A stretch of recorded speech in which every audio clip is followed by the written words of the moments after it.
صباح الخير. صباح الأنوار. صباح الخير. شو راكم مليح؟ ماذا بكم تشاركوا البث المباشر هذا si vous pouvez. J'espère que vous allez tous bien. On peut parler ce matin euh, de l'offensive médiatique. Et on voit que sur les médias français, les médias marocains, et même les médias français, yani, c'est les médias plutôt sionistes. Yani, une grosse offensive marocaine, médiatique marocaine,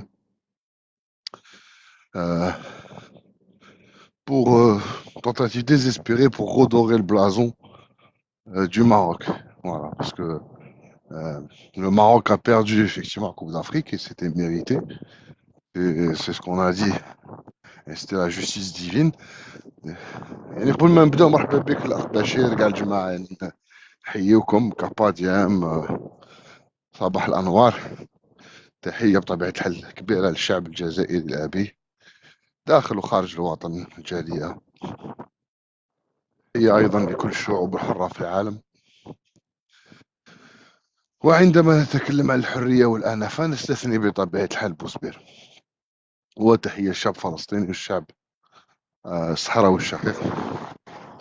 تحيه ايضا يعني بطبيعه الحال الجيش الوطني الشعبي سرير الجيش التحرير الوطني العمود الفقري نتاع الدولة الجزائرية وجميع أسلاك الأمن يعني جمارك دارك شرطة أمن داخلي أمن خارجي أمن الجيش استعلامات عامة حتى الحماية المدنية كل هذا الناس يعني نحييهم تحية كبيرة ونقبل رؤوسهم ونقبل أيديهم القابضة على الزناد حماية لهذا الوطن المفدى. كما قلنا يعني on a remarqué, je pense que vous avez remarqué aussi, une grosse offensive médiatique sur les médias marocains, mais aussi sur des chaînes françaises, comme BFM, RMC, toutes ces chaînes qu'on نعرفوا كانال بلس يعني قال القنوات الفرنسية اللي عندها توجه صهيوني. ها تعرفوا ان المروك انا quand je parle du Maroc je parle toujours de l'entité sioniste de l'Ouest. وكي نقول لك كي نتكلم على مروكي نقول لكم سي كوا لا ديفيرونس يعني entre un Marocain et un sioniste. يعني je vois pas de différence. Il y a l'original, l'original elle est à Tel Aviv et la copie elle est à Rabat. هذا ما كان. مي حاج موسى وموسى الحاج. C'est pour ça que quand on vous parle نقولوا لكم il faut boycotter ces gens-là.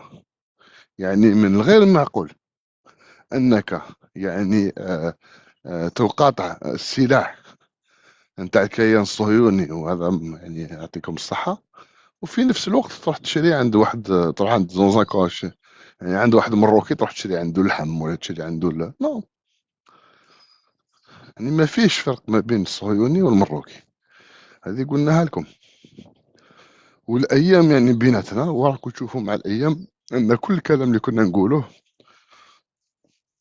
راهو صحيح. لربما هذوك المسجعين هذوك يشدوهم خاصة هذاك الطفل او الشاب رؤوف والله العظيم يكره الكيان الصهيوني ما يديرولوش كيما داروا له في المروك. دونك هذا الناس يعني احقر بكثير يعني من الكيان الصهيوني اللي عندهم يعني ما نحبوهمش راهم الاعداء نتاعنا عندهم يعني شويه شرف في الخصومه. اما هذا الناس يعني هذو بوسبير يعني ما كان والو. دونك ce qu'on est en train de regarder c'est قال لك المروكي il a été victime d'une théorie du complot. وين يعني et c'est pas vrai, les arbitres ils ont pas avantagé le Maroc et quelque part يعني وشام يقولوا c'est que c'est l'Algérie qui a orchestré toute cette campagne médiatique contre le Maroc. Bah là franchement il faut vous acheter des lunettes. On a tous vu depuis le match d'ouverture que l'arbitrage était avec le Maroc. S'il était كان غير مع Maroc on peut dire ben on comprend. Et pour être honnête ça a toujours été le cas. يعني à chaque fois qu'il y a eu une coupe d'Afrique dans un pays hôte On se rappelle ce qui s'est passé au Cameroun, etc. Ou là même en Côte d'Ivoire. Hein? يعني دائما يكون انحياز يعني نسبي للبلد المنظم. هذه مش غير في المروك، يعني لو كان نحبوا نكونوا حقانيين وحنا حقانيين نقولوا الحق. لكن المشكل الانحياز لم يقتصر على بوزبير، على فريق بوزبير. يعني كي يشوفوا التحكيم et le traitement de faveur qui était réservé à l'Algérie, là c'est pas normal. Et on l'a vu pendant le premier tour. C'était un arbitrage vicieux, l'arbitre faisait en sorte de ralentir le jeu avec des fautes sifflées, etc. pour l'adversaire. Bon, on a commencé à voir l'arbitrage. Avec le match de la RDC, où l'arbitrage était contre nous, on n'avait pas un arbitrage favorable. Où c'est un Nigérien. Le Nigeria, c'était injouable. Il y a beaucoup de gens qui sont tombés sur Petkovic ou etc. انا ما نتكلمش على بيتكوفيتش وما نتكلمش على الملاعبين تاعنا كي تشوفوا مليح. علاه؟ باسكو l'arbitre avec c'était un salopard. Avec l'arbitre Issassi نتاع Sénégal, c'était un vrai salopard et le match était injouable. Injouable parce que dès que tu touchais un joueur يعني غير تقيس ملاعبين نتاع واسمهم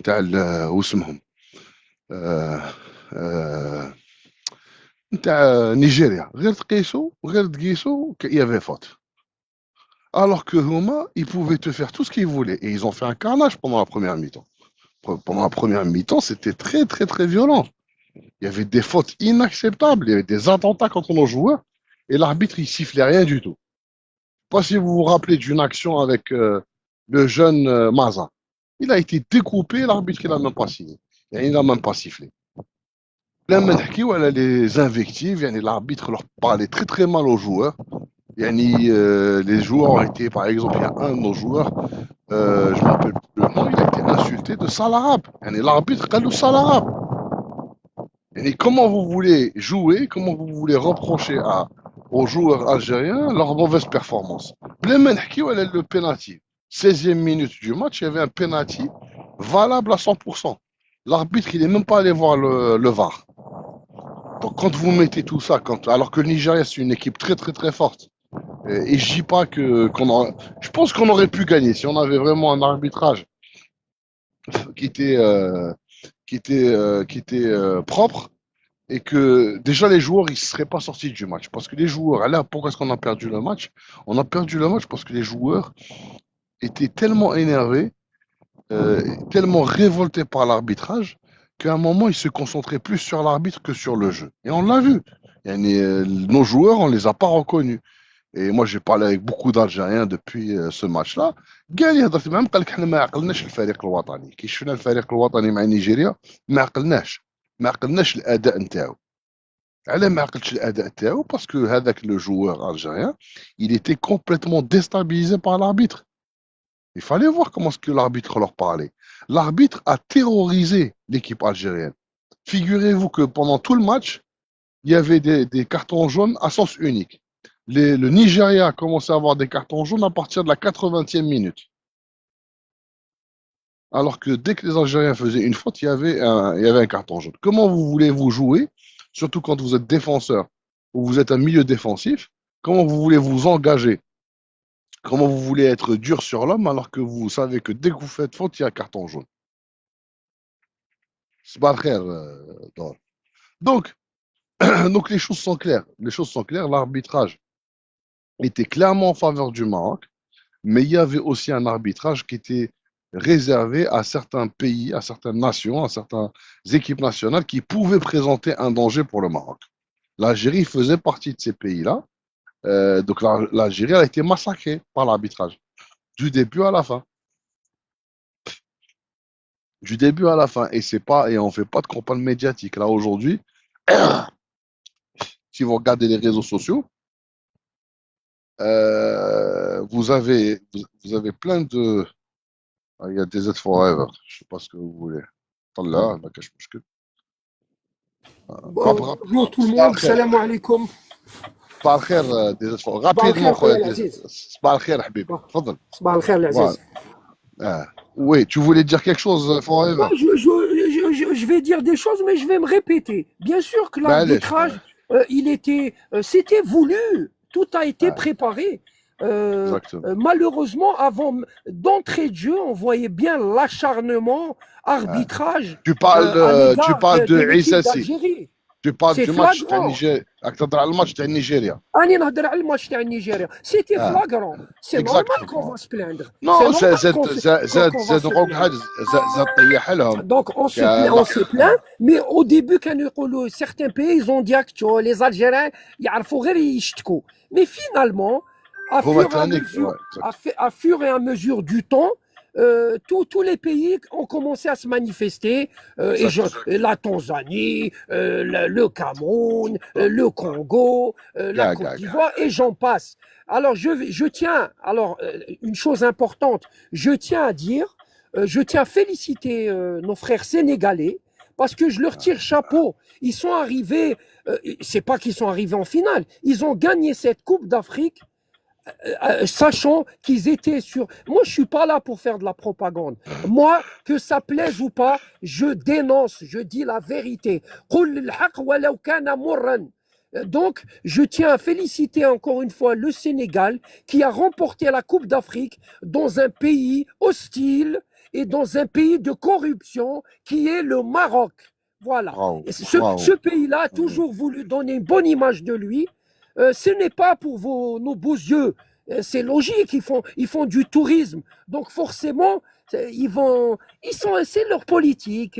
Ils se rabaissent, il va te cirer les pompes pour que tu dépenses ton argent. Et dès que tu as fini de dépenser ton argent, il va t'insulter. C'est ça. Et ce sont des gens, des importunistes, ce sont des gens, c'est les intérêts quoi qu'il arrive. C'est comme ils disent, quoi qu'il arrive. Je dis pas que nous les Algériens, comme on dit, nul n'est parfait. Parmi nous, il y a des gens bien, il y a des gens moins bien, mais nous, on a un truc qu'on ne peut pas nous le reprocher. Nous avons des principes. Moi, j'aime l'argent. Là, j'aime l'argent. Je me lève, je vis en France. Je me lève à 3h30 du matin, à 4h du matin pour travailler dur. Pourquoi? Pour me donner les moyens, pour essayer de me donner les moyens, pour garder ma tête haute, pour ne pas raser les murs. Je suis pas là pour embêter qui que ce soit, mais pour me faire respecter. Parce que tous les problèmes, que ce soit le racisme ou l'islamophobie et j'en passe, tout ça, ça touche en premier malheureusement les personnes démunies. Donc pour échapper à tous ces problèmes-là, merci beaucoup des aides. ربي يعاونك ربي يعاونك خويا عزيز شكرا صحيت حبيبي. Voilà, merci beaucoup. Donc non, ce que dit DZ Forever, عنده الحق يعني كاع واش قال لك عنده الحق ربي يقويه وربي يعاونه. Et même chose pour tous ceux qui se réveillent tôt le matin, qui travaillent dur, parce qu'il n'y a que le travail qui compte. يعني سيد الرجال هو الخدام على كل حال. هذه دائما c'est ce que j'ai toujours cru depuis tout jeune. يعني c'est le travail qui paye toujours et il faut que travailler très dur. Donc pour revenir au cas du Maroc, le Maroc aujourd'hui, c'est pas l'Algérie n'a pas des médias lourds ou là des lobbying ou là nous on paye personne pour parler à notre place. On paye pas des gens qui viennent du Yémen ou des gens qui viennent de je sais pas quoi ou des Égyptiens pour insulter nos ennemis. Donc ce qui s'est passé, c'est que le Maroc aujourd'hui, à force de vouloir gagner cette coupe, il a dépassé toutes les lignes rouges. Et aujourd'hui, ce qui se passe, c'est que l'Afrique, le monde, parce que là, ce qui s'est passé au Maroc, comme corruption, comme dépassement, comme problème d'organisation. Là, aujourd'hui, les gens qui ne savent pas, il y a des journaux internationaux, notamment espagnols, américains, britanniques, qui se posent la question de la capacité du Maroc à organiser une Coupe du Monde. Parce que l'organisation, il y a beaucoup de Marocains qui sont complètement à la masse. Ils pensent que l'organisation, c'est avoir un stade et avoir des hôtels. C'est pas ça l'organisation. si vous ne garantissez pas la sécurité, par exemple, des stades, et on a vu contre le match du Sénégal, c'était un échec d'organisation. Comment ça se fait qu'il y a des supporters qui rentrent sur le terrain? Comment ça se fait que les supporters se fassent tabasser de cette manière? Même chose, le match à Algérie-Nigeria. Il y a eu des Algériens qui ont été massacrés avec des barres de fer. Donc là, c'est un échec d'organisation. Donc l'organisation, c'est pas que des stades ou des hôtels, c'est une hospitalité, c'est une organisation, une sécurité, un fair play au niveau des matchs, éviter qu'il y ait des manœuvres de corruption d'arbitre, parce que là, ce qui se passe, par exemple, avec l'arbitre congolais, qui a été catastrophique, mais qui a été payé hein, par l'Arja. Là, aujourd'hui, je vous donne l'info ce matin, on parle d'une mise en accusation, parce que cet arbitre congolais, et je l'avais dit avant le match, il réside au Maroc, cet arbitre congolais. C'est là où vous voyez que c'est un peu bizarre. Un arbitre congolais qui réside au Maroc, qui arbitre un match où le Maroc est concerné. Donc là, ce qui va se passer pour l'arbitre congolais, c'est qu'il va passer devant un tribunal. C'est pas une blague, hein. C'est pas une blague. Et l'Arja, hier ou avant-hier, il a demandé à ce que cet arbitre soit radié définitivement. Donc vous voyez, quand le Maroc se sent lésé, alors qu'il n'a pas du tout été lésé, cet arbitre a enlevé un but valable pour le Sénégal et il leur a donné un penalty. Donc il leur a donné 2 buts quelque part. Si tu enlèves un but, voilà, si vous comptez le truc. Et même avec ça, comme le Maroc n'a pas gagné, bah regardez comment l'Arja est en train de se venger. Donc il a demandé à la CAF, bonjour ma soeur Kalia, il a demandé à la CAF de suspendre l'arbitre congolais. Et il sera suspendu, croyez-moi. Croyez-moi qu'il sera suspendu. L'arbitre congolais, il ne va plus jamais officier aucun match. Il a moins de 30 ans, je crois qu'il a 28 ans. C'est terminé, sa carrière est terminée. Il risque des poursuites judiciaires au Maroc parce que cette personne travaille et réside au Maroc, c'est ce qu'on a compris. Donc vous voyez, donc c'est très très grave. C'est très très grave. Je veux dire, le scandale, c'est de nommer, c'est là où vous voyez l'incompétence de la commission d'arbitrage et la corruption de la commission d'arbitrage. Vous ne pouvez pas nommer un arbitre qui réside, et elle est pour arbitrer le Maroc alors qu'il réside au Maroc. Il y a clairement un conflit d'intérêts. Et même s'il n'est pas marocain, il réside au Maroc. Il a peut-être une maison, il a des intérêts, il a du business avec des Marocains, j'en sais rien. Je ne connais pas sa vie, je ne sais pas ce qu'il fait. Donc c'est très très très très grave. Donc, euh, donc moi je me réjouis quand même que les gens aient ouvert les yeux sur la corruption de ce pays parce que franchement, ce que vous voyez dans le foot, le Maroc fait exactement la même chose sur le dossier du Sahara occidental. Et voilà. Et à un moment, vous êtes rattrapé par vos actes. Et c'est ce qui se passe. Et ils ont beau utiliser BFM TV, RMC, payer tous les médias sionistes pour essayer de redorer leur blason. Je pense que l'image de Ntaham, elle est écornée et elle est durablement écornée. Voilà mes frères, je vous souhaite une excellente journée ou Tahia al Jazair. Salam alaikum.